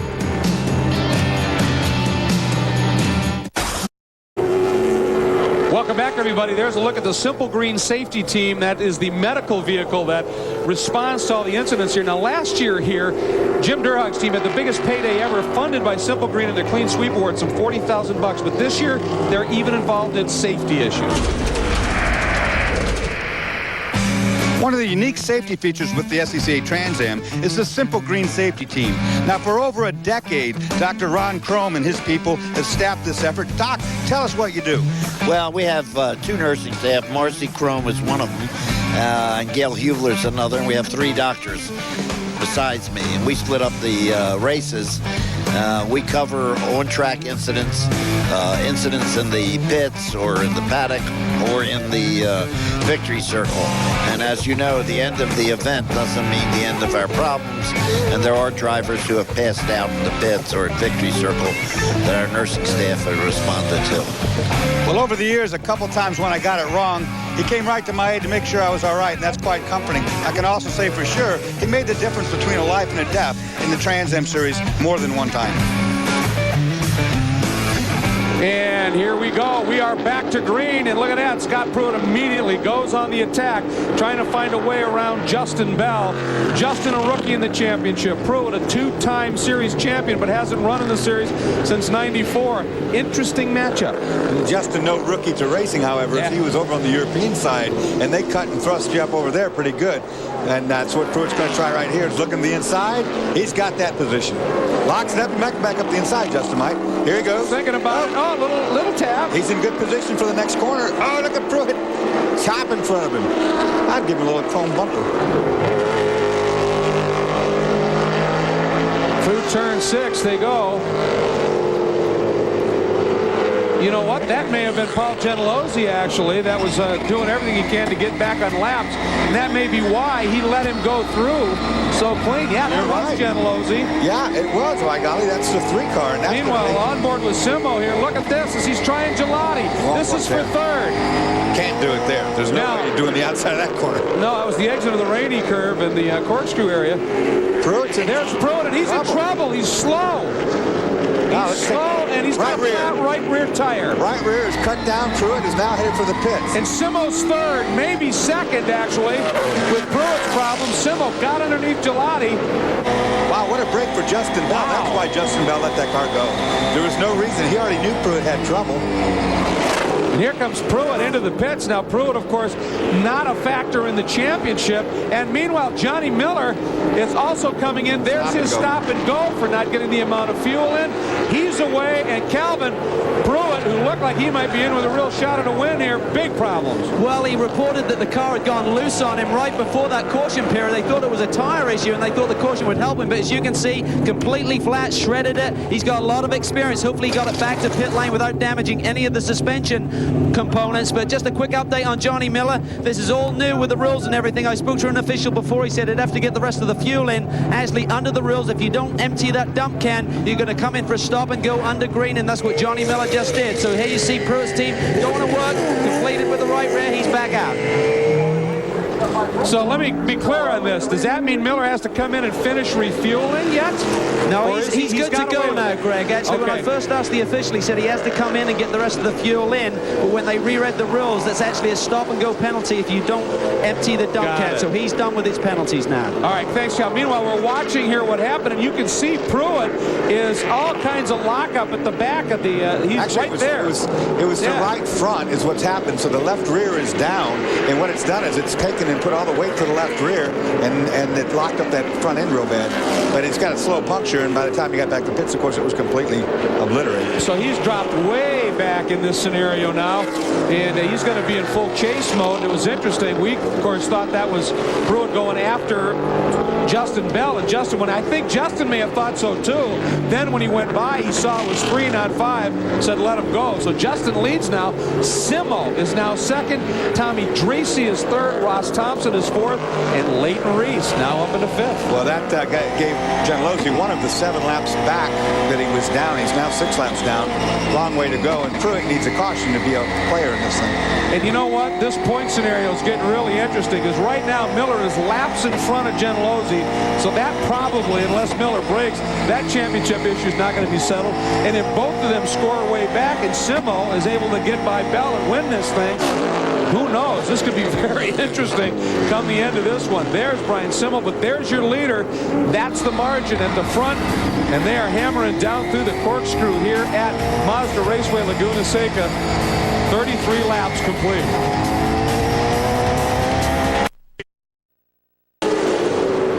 Welcome back to Laguna, and as we went to break, you may have wondered what happened to Lou Gelati. He was second, and now he's 7th. Here's what. Boom! Right there, Hayner just sideswiped him right after Simo passed him and parked Gelati. Stu Hayner just drilled him. I don't know what he was thinking, man. He got down inside of him, locked all the brakes up, and just smoked him one. And the problems continued for Hayner because he struggled for a problem as well. He got tagged by Dreese when Dreese was trying to take avoidance, and Hayner dropped way back. So there's Gelati. He is coming up on Tommy Archer. This is the battle for 6th. And that's a pretty remarkable comeback for Archer as well.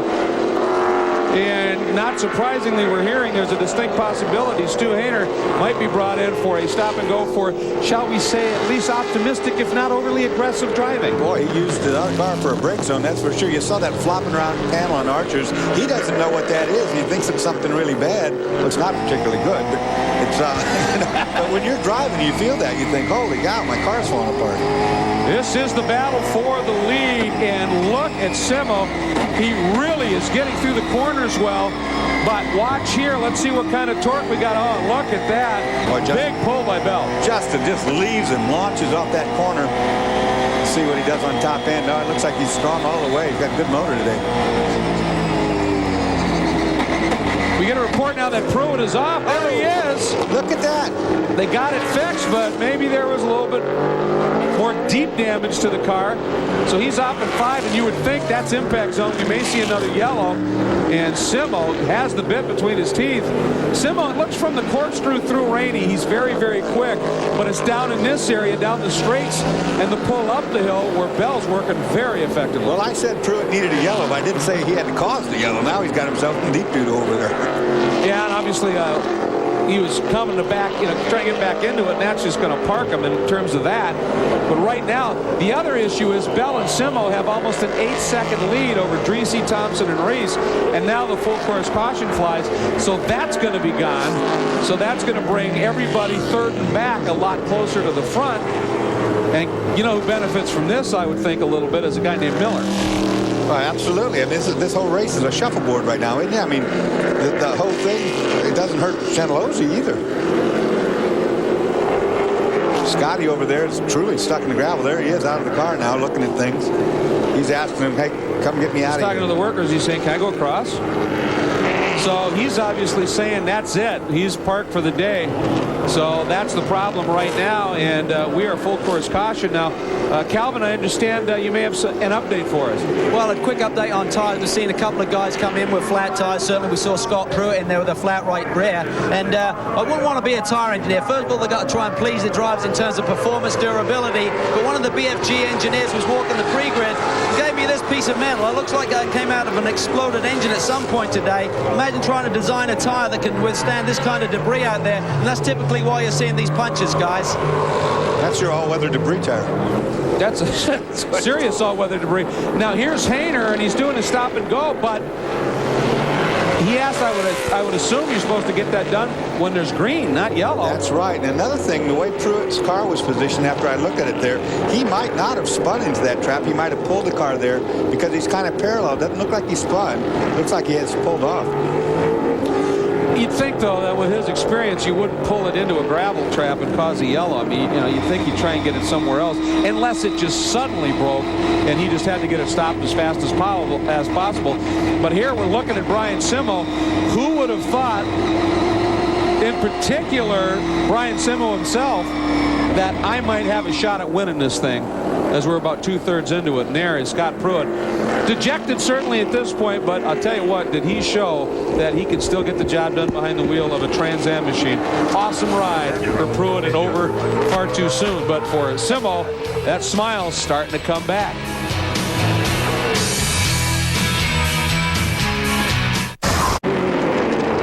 Welcome back, everybody, and as we have now completed 38 of 56 laps, working lap number 39, let's take a look at a full field rundown here by tens, if you will, and obviously it's Justin Bell leading, Simo right behind him under this yellow, Dreese, Thompson, Reese, Archer back into 6th, Gelati still 7th, Ruhlman, then Simon Gregg round out your top 10. 11th to the rest of the field here. Davis, Johnny Miller sits there in 12th, and with Pruitt out, if Gentilozzi moves to 14th, no matter if Simo wins, Simo will be out of the championship. There's a look at the rest of the field as well. So we anticipate green coming up pretty quick, so we're going to take one more break, take care of some business, and come back and bring you the green flag. Don't go anywhere.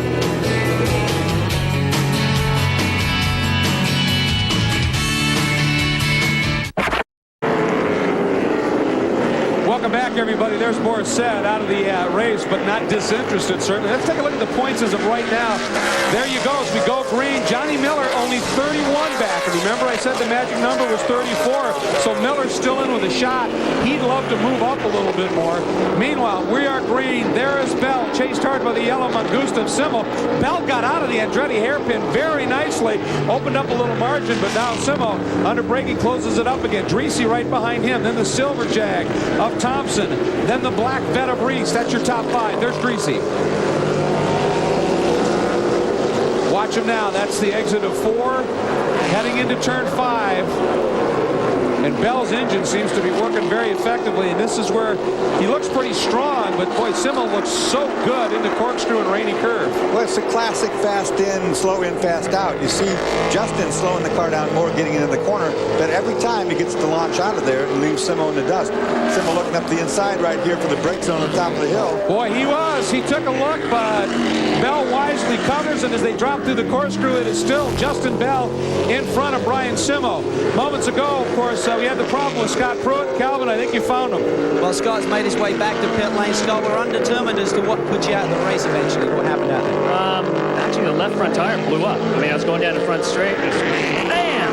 And then looking at it, the sidewall is wide open. So I'm thinking maybe we must have hit something. Now, leading up to that, when we came in and cut a rear tire down, I think we had a tire going down because the car was real good. Then it started getting loose, turned to the left, and that's when we had the right rear go down. So not a good day for tires. Were you having fun out there, though? I was having a great time. You know, we were just pacing ourselves. The Jaguar was running good. Got to say thanks to Paul and Home Link for letting me have this opportunity, and hopefully we'll be back and run a couple more. Oh, it's good to see Scott Pruitt in the Trans Am car, guys. You bet it is, and lots of debris on the track. As he said, it's been a tough day for tires are being cut down, and you can't design a tire that'll survive debris, as Calvin talked about. There's number 7, Ross Thompson. That's Silver Jag, and he's in the mix of a great battle with Leighton Reese, and they're both chasing that car, the Tommy Dreesy machine, the other Jag right in front, white and blue trim. Then it's Thompson. Reese drops the tire. No, and he almost lost it. I mean, that was a heck of a save, but it cost him a lot of ground, and now he's got Archer all over the back of him as they start heading out here. Leighton able to get the car to settle just a little bit, but that cost him some ground. Meanwhile, Thompson locking it up a little bit, going into the corkscrew. And Chris Neville, Thompson hasn't driven a Trans Am car since '98, and Huffaker, of course, this is a brand new package, and yet they're sitting 4th. Yeah, these guys are pretty excited down here. I was talking to Joe, and he said the car's working great. Ross is having fun in the car. I talked to Ross earlier this morning. He was so excited to be back in Trans Am. He's been running around in NASCAR, and those cars just aren't as much fun to drive as these Trans Am cars, especially on a road course. So Ross is excited to be back here. It's good to see another young driver come back into the series. Back in '98, we fought tooth and nail for Rookie of the Year. I had a chance to kind of beat him out there in the end, but Ross and I had some great battles back in '98, and I'll tell you, it's good to see him come back into the series and give up the roundy round stuff. Well, and let's certainly hope that obviously that parlays itself into a full-time ride with Huffaker next year, because what a package that would be to us. Well, if you saw the bunch of puff of smoke that came out of that car while Chris was talking, he came onto the hairpin on the front straightaway, pit straightaway, and the thing belched a lot of smoke. He missed his shift from 2nd gear to 3rd. He missed it, got neutral, and zinged the motor big time. We'll have to see if he did any damage. And he lost some ground to Dreesy just in front. Now there's Leighton Reese. Now remember, coming up here last lap through turn 6, he really got squirrely. Take a look at it, trying to carry speed. Boy, this is one of those slides that are that good. It turns and heads them across the racetrack. Good save right here. That could be a tank slapper if you let it go any further. But, boy, that gets your adrenaline going. And he saved it. Now he's trying to run Thompson back down. Looks like he is, in fact, closing it up just a little bit. There's Reese, the Banner Engineering Phillips 66 vet, running the new style bodywork this year, and it's been a whole learning process for that team. Well, behind him, Lou Gelati, just a couple corners ago, gave a shot at him, went up the inside, almost got into a wreck with him, and has lost that much ground. They were right together just 2 turns ago. Look at all that smoke coming out of the 7. Really on the D-cell, that car really dumps a lot of... I was watching that earlier. Some of the cars on the D-cell, you get the big bursts of flame, but that thing just looks like it just pukes out a ton of dark smoke. That's like a carburetor boiling over, running over on the hard braking and cornering. It's dumping all the fuel down inside the engine and stalling. Look at right there, going fat, going real rich. But but that doesn't, obviously. I mean, sometimes that just ignites and burns. Why isn't it doing it in this car? Well, I don't know. He must not have any ignition, on when that thing's doing that, because it's dumping raw fuel down the motor, and it's starving, or it's not starving it, but it's flooding it out. It's actually going full rich. It's not good for gas mileage either. I would think now, but boy, look at him now getting a little racy. He's caught back up again with Dreese, and now starting to take a look through turn 5, heading up into 6. Exit speed crucial here, and especially that next turn. Then it's Reese, then Gelati just in the back there. Here we come. There's that little bit of smoke again. Nothing problematic with the car, perhaps fuel mileage, as Dorsey said. But Thompson trying to take a run at Dreese. 42 laps complete. We'll be right back.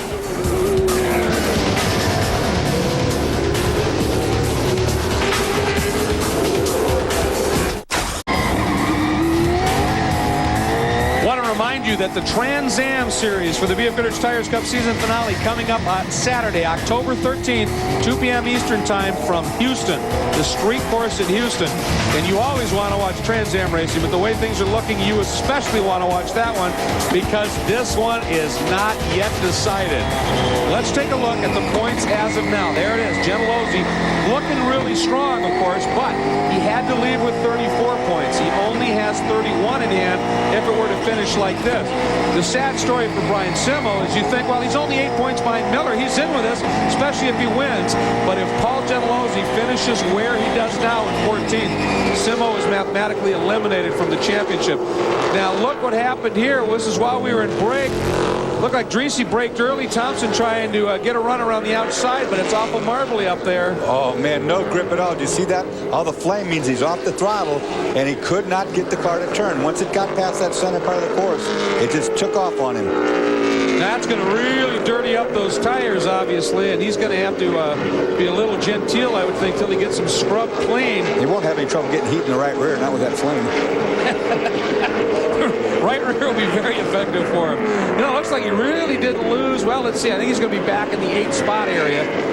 There's that black decel information, but once again, that's nothing problematic. Just apparently the way they have the engine established. And there's Thompson. Looks like he's right back up to speed. Meanwhile, up front, there is Justin Bell. There's Brian Simo sitting in 2nd. And, of course, Tommy Dreese's in 3rd. Simo, Calvin, is only a 2.5 seconds off. As you can see, the margin to Bell.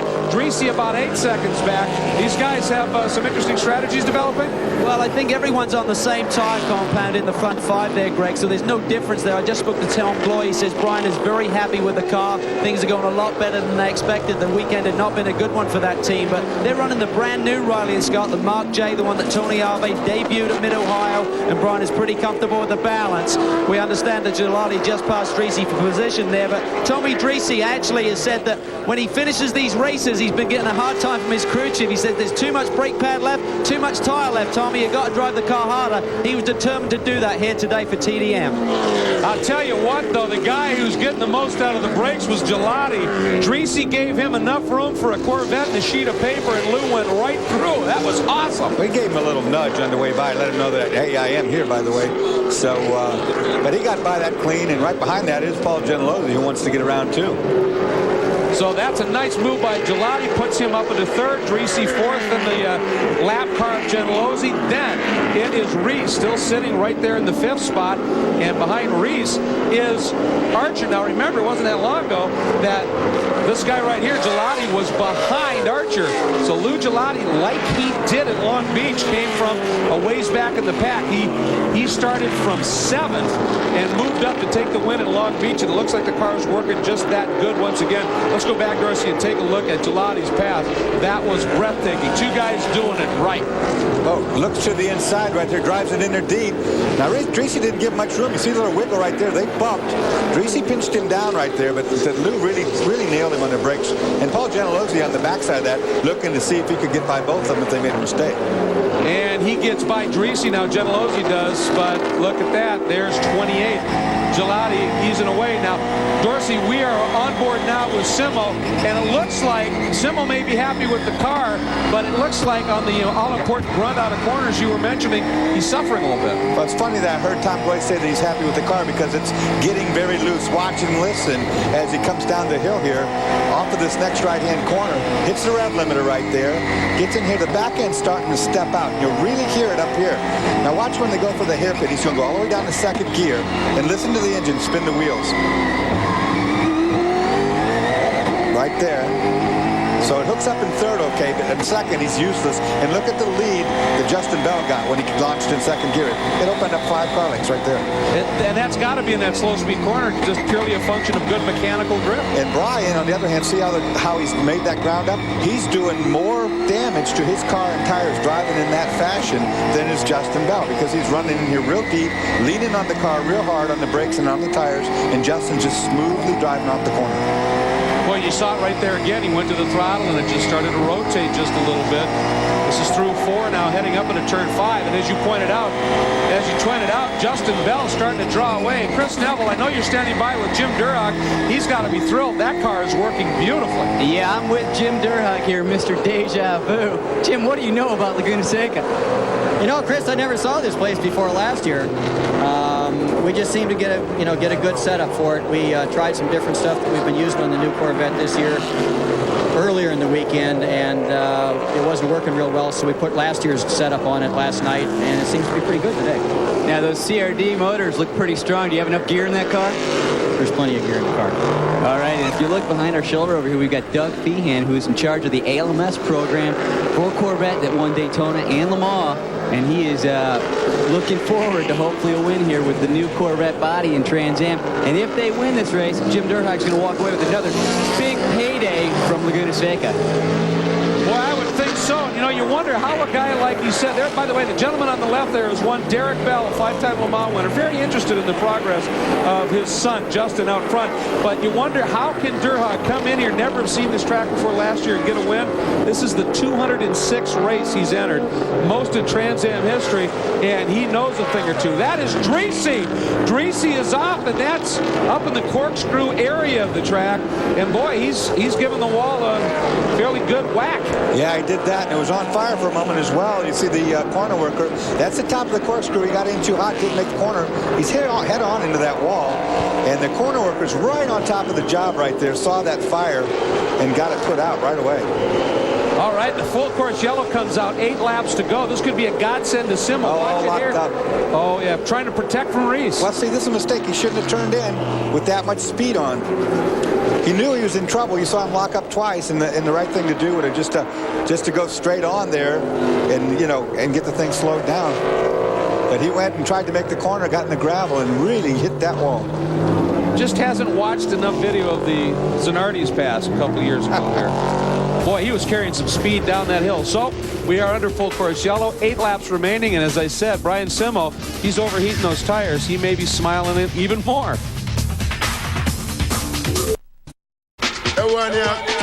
Johnny Miller, never this late in the season has he been this close to the Cup.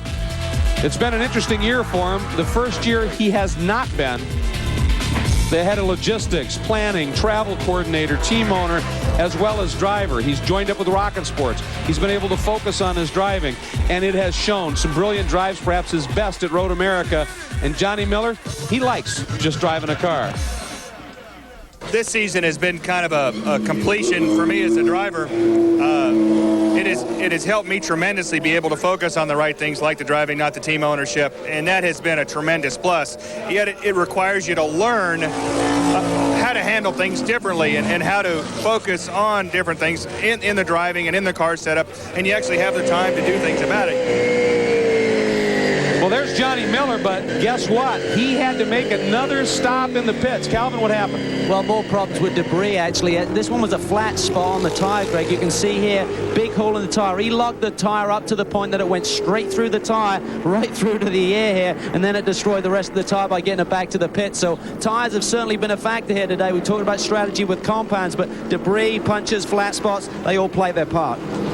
Well, I'll tell you, with the exception of Simo, who, if things finish as they do, is eliminated from the championship, the other two guys, it has been just a comedy of errors, and not errors, but just problems for them. Here's a look at the High-Tech Performance Trailers Owners Championship points. It's a unique program. It doesn't just reward race finishes. It rewards promotion of your team, the series, the whole thing. And Johnny Miller, by 2 points over his teammate, Jen Lozzi, they've been doing a superb job in this Owners Championship. But I'll tell you what, this is coming at a price here with what's happening right right now. He had that 31-point deficit. The championship's still alive.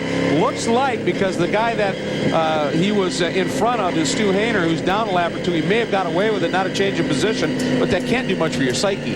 No, you know, this is going to be an interesting restart. Brian Simo has nothing to lose. His championship season, for the most part, is over. He'd like a win. But the man in front, the rookie of the year, Justin Bell, he's never won a Trans Am race yet, and he has got a lot of racing savvy under his belt.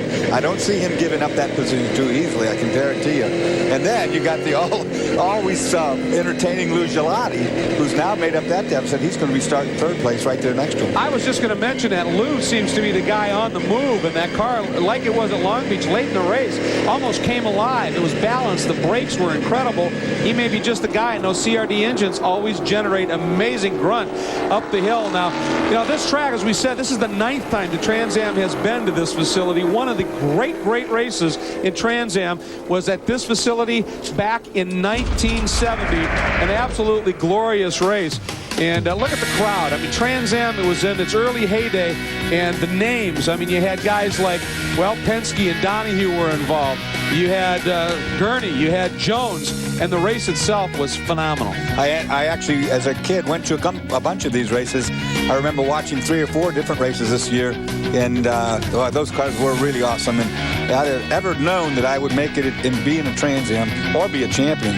Back then, boy, that was all I wanted. Boy, it's amazing racing. I mean, I mentioned Gurney, but let's not forget Posey was racing in the Cudas and the Sweet Savage and the Cudas. Posey and the Dodges. I mean, it was just an era. This race, it went to Jones. And Donahue, well, he could only think about it as he watched Jones sipping the spoils of victory here. It was just another great era. He'd rebound, old Donahue would, wouldn't he, with a couple, at least one more championship. Here are the guys who have won here in the past 8 races. Donahue, we mentioned Jones. Greg Pickett in 78. Peter Gregg in 79. Pickett again in 80. Fulmer in 81. 82. Guess what? Driving a Huffaker engineering car. Elliott Forbes Robinson. And, of course, last year, Kenny Wilden. Boy, and wouldn't that be something if Justin Bell could pull this off for Jim Durhag to have his cars win the first 2 races he ever won in his illustrious career, both of them at this racetrack, if that would happen. That would be unbelievable, and I'm guessing, Chris Neville, there'd be another reason that Jim Durhag would love to have Justin Bell pull this off. Last year, these guys came into this race, won it, and took home that big, simple green money, which gave them a payout of over $60,000. This weekend, if they win it, they'll be the first ones to take home the new C5 money, which is a $20,000 bonus. So in 2 years, Laguna Seca will have paid Jim Durhag close to or over $110,000. Jim's just thinking that's going to pay for another year of Trans Am. Well, I was thinking Jim wants to sign up for the Laguna Track Championship. That's what he wants to do. Well, I tell you, that's fantastic. Nobody's claimed that C5 money all year. You'd think somebody would have, but it just hasn't happened. And now they're set possibly to do that with the first new Corvette body to win in a Trans Am. I'll tell you what, though, I'm not sure that this one is quite settled. I know there's a couple lap cars between Simo and Lou Gelati, but Lou Gelati this close to the front with a car that's working, you know the guy's brave, you know the guy will go for it, and if the car's working, if he can get by these lap cars in a hurry, this could be an absolute war. But watching the cars, watching the 3 cars we're talking about there, of course, our leader, Justin Bell, and then Brian Simo and Lou Gelati, the guy doing the very best, and there's my ex-boss, Tom Gloyd, concentrated on this, so he'll be talking to Brian. The guy doing the best with the car right now is Justin Bell. Car is spot on the money, it's not spinning tires. That man will be on the phone and saying things like, now, pull the sway bar back, let's get maximum grip. Think about it, don't get lost on the start. He'll be pumping him up, trying to keep him going. Look at all the dirtiness on the windshield of Brian Simo. Wow, well, remember, he was way in the back, and that oil, that water, the moisture, the junk that's been thrown up. There's a good look at Brian as he's scrubbing heat and scrubbing cleanliness into those tires. But not his windshield. Boy, does he look focused, though. He knows what's on the line here. When we go green, we think it might be happening. It'll be 5 laps to go. There's Dreese's car on the hook. You see him pull the visor down right there. You know they're going to have this car back on. Oh, the back tires are not rolling. It's in gear, and these guys don't even know it. And that's not a good way to tow the car. But anyway, he's pulling that visor down because on a restart, there's a lot of dust, a lot of debris, spent rubber that starts flying around inside there and getting your eye. It does all the time. Brian being ready for that in case it happens. It'll be interesting with Gelati trying to get around the lap car Gentilozzi. They have a bit of history, and I'm sure Gelati would appreciate it if Paul would let him go and get into this race. But you never know. There's Miller at the back of the queue, but still in 11th spot. So that pit stop really didn't cost him anything in terms of those valuable valuable points nor position. Out of Rainy Curve, the right-hand turn 10, then down into 11, and we are looking forward to green. Here we go. Bell brings them around. 5 to go. Make that 4 to go as they complete lap 52, and we are back and at it. And Gelati, boy, he got parked back there, and he's essentially nowhere. Here comes Gentilozzi trying to get around the lap car of Hayner, but this is really going to allow these two guys up front, Bell and Simo. This is mano a mano. Bell's got to do the same thing that got him where he is right now. He's got to concentrate on squaring off the corners, slowing down the entries, and launching like a demon, and pulling those leads between the corners. That'll keep Simo off of him and make him use the brakes and tires a lot harder. Plus his battle behind here. You see, that was Gentilozzi who's gotten back around. Of course, that's just to get on another lap. If we can get up. Now look at Hayner. Hayner backed off and moved over and let Gelati through. I'm sure Gelati's crew is begging with that team to let him do that. He does, but he's already lost a lot of ground to those guys up front. There's Gelati right there. There's Hayner who let him through. More debris bouncing down the racetrack back there. We had a lot of cut tires, so it's not over yet. In the meantime, Brian is going to be little twitch from Justin in the brake zone right there. And I was watching. Justin does not uses all of the dirt. He's working it now. He worked it right through the dirt that time. On the run up into the corkscrew, it doesn't look like Justin moves as far left on the track as some of the other guys on that one approach curve on the climb. He looks like he leaves it open a little bit more there. Simo on the rev limiter back here. This tells the story right here. What comes right here? Yeah, terrible gearbox brutality right there. Simo got a good run that time. He got out good. Those tires hooking up a lot better. Look at Floyd is elated. Floyd knows it. He's got a good run. That's the first time he came off equal. And Bell, beautiful job. Beautiful line to prevent. And now if he can just drift out, park Simo a little bit, he does. And look at Gentilozzi. Yeah. Gentilozzi can play a factor in this. He shouldn't be roughing these guys up. I know he wants his lap back, but there's only a couple laps to go. He's 6 laps down. This is for the win up in front of him. Bell to Gelati is 2.7 seconds, 2.8 seconds. So if Gelati can catch this group, offer something, it'll be interesting to see. But wow, it's going to be interesting. Up to 5. I don't know. Gentilozzi's obviously quick, but you got to wonder. I mean, the guy right now is 5 laps down to these guys. There's that debris sitting there. Exactly. Why would you get between Simo, they're supposed to be friends, and mess up his deal with a couple laps to go? Maybe he's thinking about that now. I don't know. Well, Gentilozzi's 13th, so Simo is not a factor to him in the championship either at this stage. Justin now looks like tires have all gotten back to equal warmth and so forth. Front and rear. Car's balanced. We'll have to watch. It was pretty scary that last time coming on the pit. Whoa, you see Simo very crossed up, so he's definitely working it.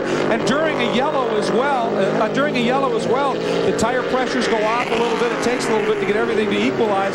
Meanwhile, let's jump down to Calvin, who's got Tom Bloy at hand. Well, Tom is watching the proceedings here right now. Tom, you went up to the officials. You're concerned about Gentilozzi running this close to the rear wing of Brian. Well, Paul's about 5 or 6 laps down, and when he runs underneath our rear wing, he loosens us up. He shouldn't be in the race right now. He's spoiling it, but that's typical of Paul. Brian looked like he was suffering from traction problems before the caution period. Did the cooling down period help you at all? Yeah, the cooling's helped a lot. We were losing the rear tires. We've been working pretty hard to come from the back. He's doing a great job. Good luck. Hey. Well, there you have it, and that's a good point, the old steal the air. That's a good point also about having to come from the back and working the rear tires. It's really easy to exceed the rear tires on these cars, and Brian's had to come a long way to get where he is right now. And that little caution would have helped him. And I do agree. I don't know about the air off the back of the car, but just having to look in the rearview mirror is one more nuisance you don't need when you're trying to win a race. Yeah, I don't know that. I mean, these guys are friends, and Paul may just think, well, I'm having fun with my buddy Brian. I don't think Brian's necessarily going to see it that way. On board with Simo, up into the corkscrew. We're working lap 55, so we expect to see the white flag next time by. And Gentilozzi's eased off just a little bit, perhaps. Watching now through the Rainy Curve. Here comes Bell. There's Dad. Boy, he's got pins and needles up there. Look at him. God, he is just wound. Simo right there. Here they come into turn 11. So this is huge. Out of this turn, this is the place to get the run down on the Andretti hairpin and look for the white flag. We expect it this time.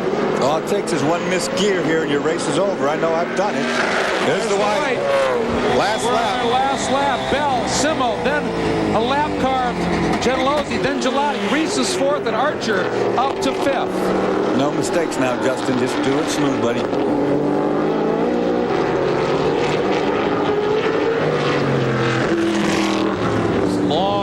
turn 3, then up into 4. Boy, he looks good so far. Not a lot more opportunities. One of those is coming up at the end of the straightaway. But Justin, enough lead. Now, there's no way. Without a mistake. It looks like, is Gentilozzi taking it around Simo? He is. Now, why would he do that? No, that just... Well, Justin Bell's going to get the win at this stage unless something happens. And I don't know whether Simo just said, well, what the heck. I can't imagine he just let him go, but maybe he's just had enough. Well, you never would let him go on the last lap because you could always hope that the pressure would make him make a mistake. You know, like I said, when you run in at 10/10 with a lap or two to go, you're trying to win a championship. You don't need the distraction of one more thing. And that's what Tom Gloy will be completely furious about now, I guarantee it. But let's point out one thing. Justin Bell, he had his first podium at Portland. Then they had the rain race, and that, of course, is such a mess up sometimes. But then he got second in Mid-Ohio, and look at this. One turn onto the front straight. Justin Bell, already the Amerisweets Rookie of the Year, puts together win number 1 in his rookie year, claims the win. Look at Derek. He is jazzed. And there's the Durham crew, 2 for 2 at Laguna. What a moment for that team. And let's go now quickly to Chris Neville, who's with, I'm sure, an elated Jim Durham. Ed, I'm here with Jim Durham. Jim, $50,000. How do you feel? Just as good as last year, Chris. I don't know what it is about this place, but we were looking pretty grim yesterday, but it came back around for us. And the guys did a great job. We were here really late last night, and Justin, what a job of driving today. I mean, the guy didn't make a mistake all day long. It was perfect. Back upstairs to you guys. What an event. 7 winners now in the 10 races of the championship. The 5 most recent races have had 5 different winners. And it is, once again, a Durham repeat here at Laguna. We'll be right back.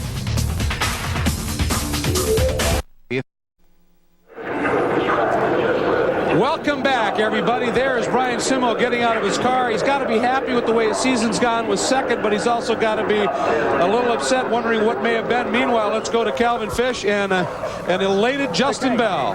Justin, things certainly turned around over the last 24 hours, mate. What a run today. Oh, it's fantastic. I mean, God. It was, we went into this race completely blind on setup. And the Durham guy said, believe me, my setup will work, Jim said, from last year. I was like, okay, we'll put it on. We've got nothing to lose. And the team, Quinn, AJ, everybody, it was an incredible job. And, 5, 3, 2, and now we got the 1. So hope I don't go back to 5th next week. I'm very pleased, once we got free of the group, and every time I saw a yellow, I'm going, no, I can't believe this. Tell us about that last yellow. It looked like you'd stretched out on Brian. He looked to be suffering with traction problems off the hip, and you really got the jump there, and then the yellow cooled his tires down. He put you under some pressure. He did. I saw him pushing up, and he was catching. Then we had and then I pulled away. I thought I've got the measure of him there, and then the yellow flags, and I have to confess I was a little bit scatty for 1 or 2 laps at the last bit, and then I went, no way am I losing this. You've had so much success, Justin, with the GTS cars, with Corvette, and certainly with Viper winning at Le Mans. How does this match up winning your first Trans Am race? I have to say this is probably the best thing I've ever won. Because, as I said all along, I came to Trans Am because it has my name on the car. I practice, I qualify, I'm responsible for everything that goes wrong, and sometimes when things goes right, you've got a big part to play. So, I've got great guys behind me, Ralph, Bill and Kevin back at the office, and Ralph's put the money behind me to go racing now. So I'd like to thank the whole driving school and everyone. So yeah, you're watching your dad, mate. He's certainly one very proud father right there. It's an incredible day, and as Jim won here last year, maybe we should have a championship just for Jim Durham at Laguna. Then we might win everything. Thanks very much. 2 in a row for Durham, first for Justin Bell. What a day for this team. And what a day for Dad. Just an incredible moment. And let's go right back down to the area. Chris Neville, you've got Brian Simo. Yeah, I'm here with Brian. Had a fantastic run to the front, but it looked like you had a little bit of a rotten egg getting between your battle there at the end. Yeah, well, we run out of fuel, and I was flipping fuel switches to see if we had anything in the other fuel pump, and nothing we can do. I mean, it was one of those deals, and I got to give Justin Bell and the Durham team credit for what they've done today. It was a wonderful job. I think maybe we used a little too much car to get to the front, but the Bahama Tom Gloy team, Valvoline, what a wonderful day. Yeah, but what about Paul Gentilozzi there at the end? He kind of spoiled your run at Justin Bell there. Did you have something for Justin, and did he get in the way? Well, I thought we did. Justin was really good after we got a couple runs. I was a little better in the restarts. Like I said, I think we used a little too much car. It would have been one of those deals that's trying to put pressure on Justin to make a mistake, and he kept his composure. And yeah, Paul broke us up a little bit, but that's Mr. Paul. Congratulations, good run here. We'll see you at Houston. Truly great to see a great run from Brian Simmel. That was just awesome. But getting back to Justin Bell, present company accepted my great year in '89. Oh no, you're Dorsey Schrader. That's right. As a rookie, he's pulled off something that's pretty rare, and that's rookies winning in Trans Am. It doesn't happen a lot in your first year. Other than your year in '89 was brilliant. By his own admission, he really had to come a long way coming out of the car with so much grip that the GT car had and so forth, and not having a teammate to share things with and being 100% sprint all the time, going as fast as he can. It was put him off a little bit, but as he said, 5, 4, 3, 2, 1. Now he's got the win, and that's what it's all about right there. And you got the reigning champion in the series hounding you to the end and doesn't put a wheel wrong. It doesn't get any better than that. Justin Bell, what a season he's had as a rookie, clinching the Amerispeed Rookie of the Year a long time ago, and now putting the punctuation with the exclamation point at the end of that one. We'll be right back.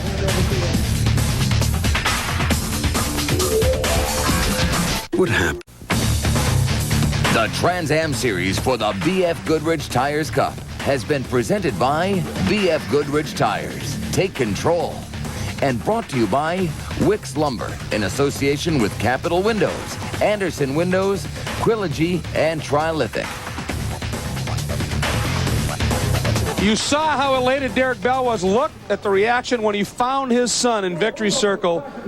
Wow, that is a very powerful, emotive moment. And most of the guys who are racers who have sons that achieve success, or daughters for that matter, say it's so much more powerful when they watch their child win. So let's take a look now at our final results. Justin Bell, Simmel, Gelati, Reese, Ruman. Look at Miller. After that last caution, he jumped from 11th to 6th. That pays off. Bob Ruman, the MSD Hard Charger, coming from 19th to 7th. Davis, Tommy Archer, and Simon Gregg. And you'll notice Archer's well back and Ross Thompson further back. They got into it a little bit, a little rubbing and shoving, and it hurt them both at the end. There's Hayner, Gentilozzi 13th. The point situation going to be very intriguing going into the final round of the championship. His lead over Miller now is 27, and Simo is 40 behind, even with his second. He's frozen out of the championship at this stage, but the championship is still alive, but Miller still, Dorsey, absolutely has to work some magic. Here they come. There's the story. It's a two-horse show, and both horses belong to Rocket Sports. So for Paul Gentilozzi, he's going to get his 1-2. It's assured today. Which guy is the winner? We'll know that next race. And it comes down to, there's a point for pole for qualifying the Fast 5, leading a lap, leading the most laps, and then 30 to win. And really, we have to see Miller get almost all of those, and Gentilozzi to have virtually nothing. And this has been an absolute shootout once again. Remember, the season finale coming at you from Houston Saturday, October 13th, 2 p.m. Eastern time, to finally decide who is champion. You saw Gentilozzi. He realized something might be slipping away just a little bit here, and he was able to get back into the fray and finish to the point where he was able to eliminate Simo at any regard. Speedvision.com. Keep it up to date on what's going on in his championship until we get to Houston. It'll be interesting. And we thank you so much for joining us here at Mazda Raceway, Laguna Seca. We look forward to bringing it all to you from Houston in just a couple of weeks. For Dorsey Schrader, Calvin Fish, and Chris Neville, I'm Greg Kramer. I got it right one time today. Thanks for joining us, everybody. Do take care. We'll see you in Houston.